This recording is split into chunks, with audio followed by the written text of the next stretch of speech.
un homme qui va venir, mais la pierre se déroulera de la puissance du Très-Haut. Amen. C'est qu'elle est la puissance de Dieu. J'aime ce qui est dit en Matthieu. Matthieu chapitre 20, je crois 28, la Matthieu 28.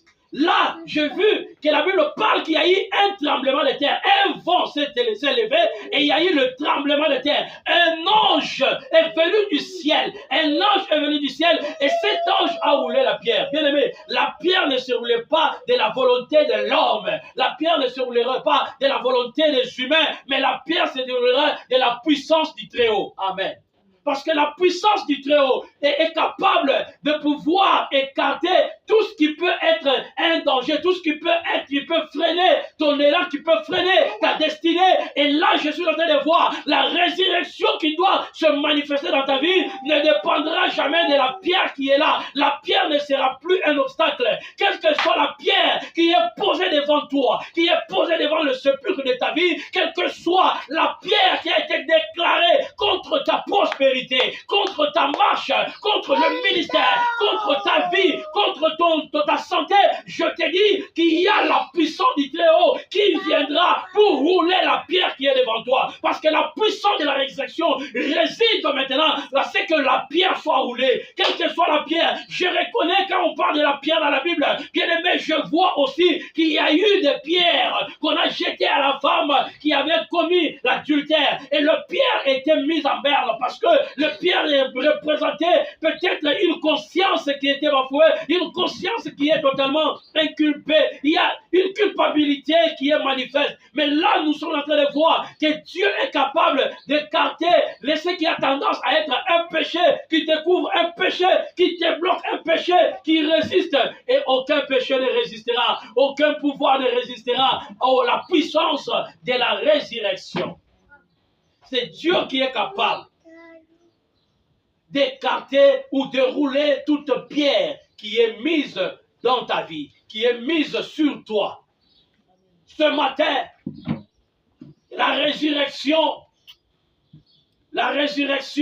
c'est cette capacité qui s'est manifestée à ce que la pierre soit roulée. La mort que Jésus a connue était une mort, mais c'était une mort qui signifiait beaucoup. C'était une mort du changement, une mort de la restauration, une mort de la régénération. Parce qu'il y avait des choses qui pouvaient bloquer. Même, écoutez, ce qui s'est passé, c'est qu'avec Jésus, ce n'était pas de normal. Écoutez, quand Jésus est mort, on a placé les corps au milieu des rocs. Et là, on a placé même des gardes. Quand nous lisons dans l'évangile selon Matthieu, on parle au chapitre 27, verset 66, on dit on avait mis des gardes.